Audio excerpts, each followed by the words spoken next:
I don't believe there's such a thing as a God somewhere that works outside of the laws that are created by God. It's like looking at Channel 2 on the TV.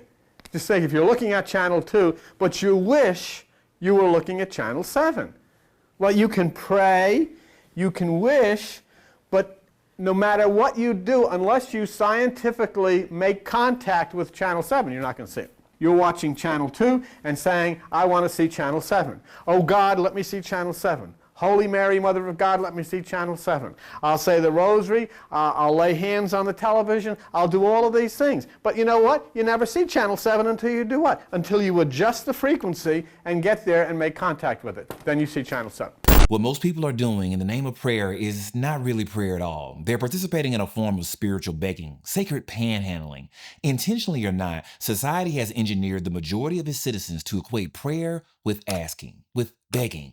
But here's what you won't hear in those Sunday sermons. Prayer is only answered through your identity, and shifting your identity isn't something that you ask or that you beg for. It's something that you consciously choose. You don't petition for it. You don't ask for its permission. You make a decision about who you are, and then you do everything in your godly power to align yourself with it. And then watch as the world reshapes itself around you.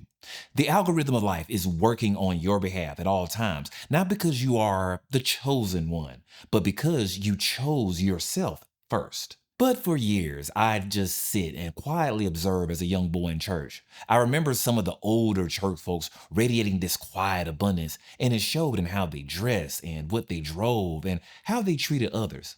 Then there were some who sat in the same pews, reciting the same hymns, the same scriptures year after year, and nothing in their life seemed to shift.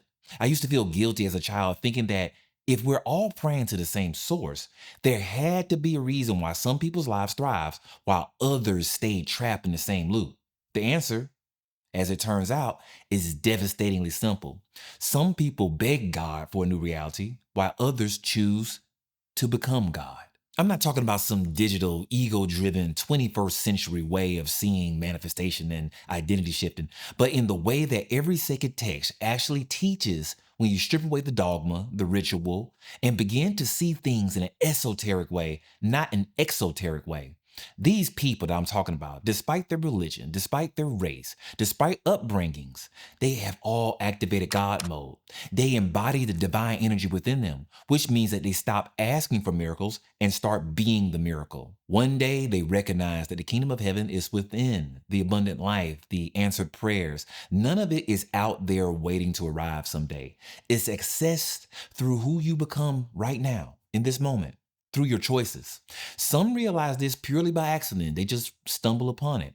But you're waking up to this truth with intention. Shifting your identity requires a different kind of prayer, one that verifies your new self. Once you understand this verification process, the question of why your life isn't changing disappears completely, because you'll already be living as the person who changed it. Here's why I discovered after years of wondering why some prayers get answered and others seem to vanish into the void.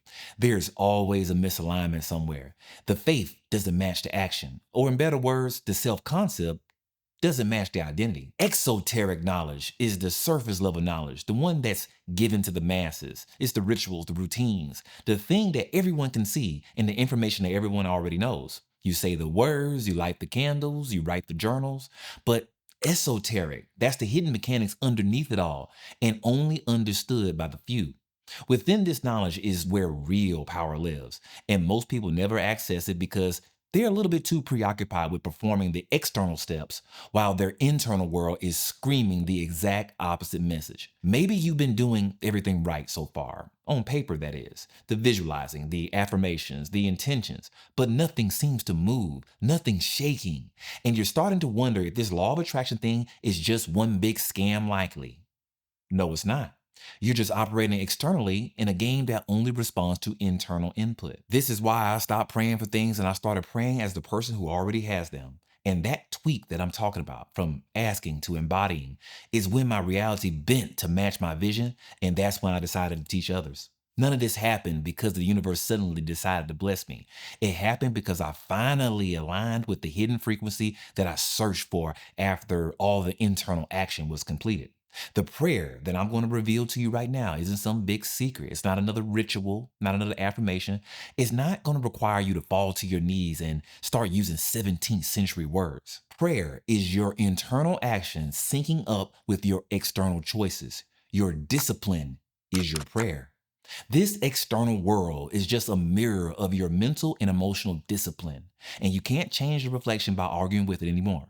You have to change what's standing right in front of it. Let me show you how. Future Sean here, popping in to remind you to enroll into my Innerverse program. 5 transformative courses to guide you and aid you in your next identity shift. Click the link down below in the description or in the pinned comment. Back to our regularly scheduled program. Faith without discipline, that's just noise. It's hoping and wishing in your mind while your actions scream the exact opposite. But discipline without faith, that's just robotic. That's machinery talking. When a man merges both of these paradigms, when your actions and your beliefs are in total alignment with each other, that's when you move mountains, and that's when you shift identities.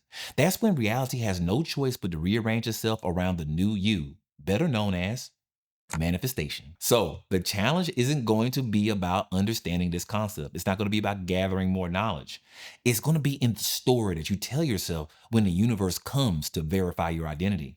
The source responds to just one thing and one thing only: identity. It watches what you do when no one's looking. It watches the choices that you make when the miracle hides behind a wall disguised as failure. It watches whether you act like the person you claim to be, or whether you retreat back into the old comfort, the old story, the old identity the second that things get difficult. That's the ID check that I'm always talking about. And most people fail it because they're still trying to manifest externally while their internal identity is unbothered.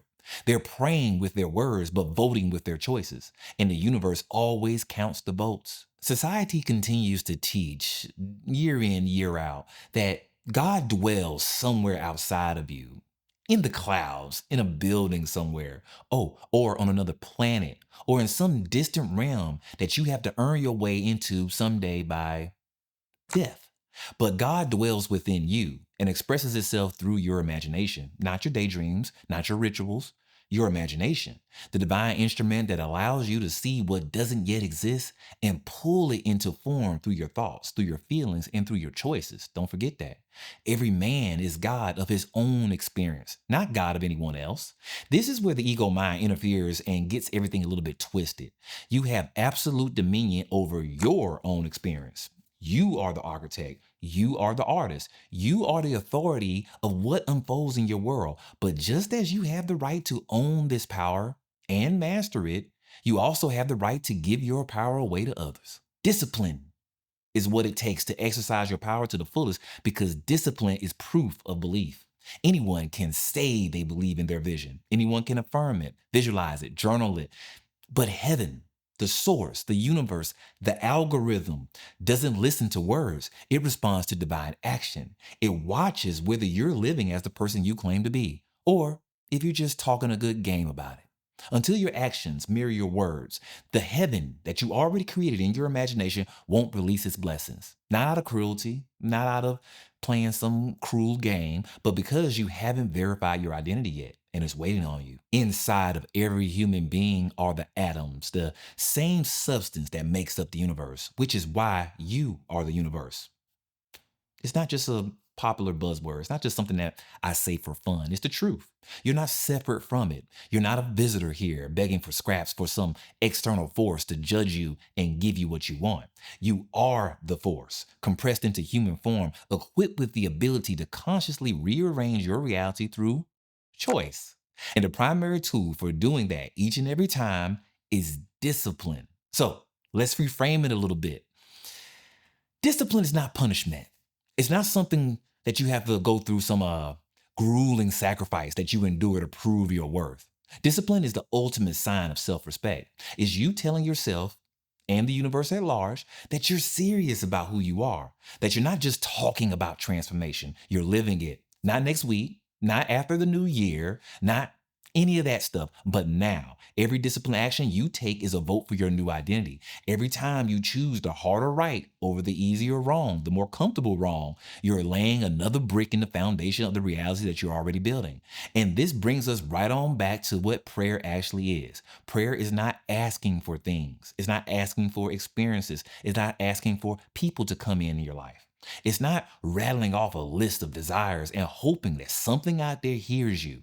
Prayer is the energy that's encoded in your pattern of thought aligned with your pattern of behavior. It's the frequency that you're broadcasting through your consistent actions. You pray with your discipline. You pray with your choices. That's the prayer that heaven always answers every single time. Discipline is proof of belief. Not what you say you believe, but what you actually believe. Not what you write in your journal or you repeat in the mirror 1,000 times. What you actually believe shows up in what you do when it's inconvenient, when it's uncomfortable, when no one's there to applaud you for it if you make the right decision. And this all happens after the techniques, not before them. Self-concept is the story that you tell yourself. It's the internal narrative about who you are, what you're capable of, what you deserve, and what matters. And of course, that matters is foundational, but identity is what we're talking about today. Identity is the behavior that matches that story. So get out your pen and notepad. Get out your notepad app on your phone. Get ready to record this because this will always be the moment where you can initiate an identity shift. The only way to shift identity is through conscious choice. The moment by moment decisions that either reinforce who you were or construct who you're becoming. And the secret formula to this equation, the choice is almost always going to involve stop doing something, not to do more. Identity shifts through subtraction, not addition. Now, the whole process of self-concept work is pivotal. It's pivotal in this whole process, but it's not the last step for a complete quantum leap. It's the blueprint to it. It's the vision, but the blueprint doesn't build the house alone. The self-concept work will change your unconscious behavior, but when we're talking about identity here, that's what we're talking about. A choice has to be made, a conscious choice. And this is where most people get stuck. They do the inner work, they shift their self-concept, they feel differently internally, and then they choose the same old identity each and every time. That's why faith without works is truly dead. That's not just some religious mantra, it's the mechanism of reality creation. Except, allow me to swap some of those words for you. Faith, in this instance, is the self-concept work. It's the belief and its internal alignment. But the works are the conscious choices required to shift reality. That's your free will in action. That's your free will in motion. That's you stepping into the role of creator instead of reactor. You don't just believe that you're loved. You make the choice of someone who is unconditionally loved and unconditionally loves themselves. You don't just believe you're abundant and wealthy and rich. You act from abundance when your bank account is yelling otherwise. The universe is waiting for you to prove you're serious without the proof because you are the proof. Let me give you an example of how this whole entire process plays out real time. Since I work with quite a few men who are mastering the markets, the stock market, the crypto market, imagine a day trader who's doing all the self-concept work around manifesting wealth, right? He's visualizing abundance. He's affirming his success. He's got the vision boards, all that stuff of how he wants his life to look in the not so distant future, the whole setup. But the second he finishes his trades, he obsessively is checking the market all day, every 20 minutes, maybe a few times an hour. The market closes and he's still glued to his phone, refreshing, analyzing, never fully being present in his life because he's tethered to that dopamine hit that those numbers give him every time. When his picks are up, he's still obsessed. When his picks are down, he's still obsessed. He's convinced that he's about to lose everything. Every single time he checks with those negative baseline emotions, he's spiking his dopamine and he's dumping cortisol in his nervous system. And then the market mirrors his erratic emotional state. Not because the market cares about him personally, not because it cares about his morality, but because his energy is creating interference in the very thing that he's trying to manifest. The game of money is no different than the game of love. Our day trader, let's continue to use him. He closes his apps down, maybe for a few days. He starts to relax a little bit. He's looking for love and going to enjoy himself, go out to eat. So let's bring in our love interest. Let's bring in our lady, shall we? He's going to ask her on a date. They have a wonderful time. They go on this date. They have a genuine connection, real chemistry. At the end of the night, she tells him that she can't wait to see him again. But then when he gets home, He starts to text her every hour on the hour. He asks if she's really sure that she's attracted to him. Is there anyone else in the picture? Does she really mean everything that she said over dinner? Is he actually her type? That desperation, that need for constant external validation, it repels the very thing he's trying to receive. Whether it's the markets or whether it's love or any other manifestation, it's the same law in effect, in full effect. And discipline is what it responds to. The discipline to stop feeding into behavior of the old identity, to stop responding with fear when something appears to not be working as intended.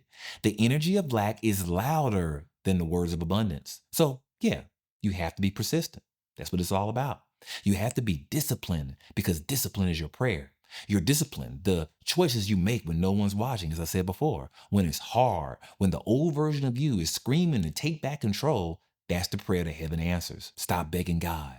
Become God through that very emotional and mental discipline you have stored within you. Step into that divine commander role that you've always had, but you were taught to fear. Your imagination creates your vision and your discipline builds the bridge to it.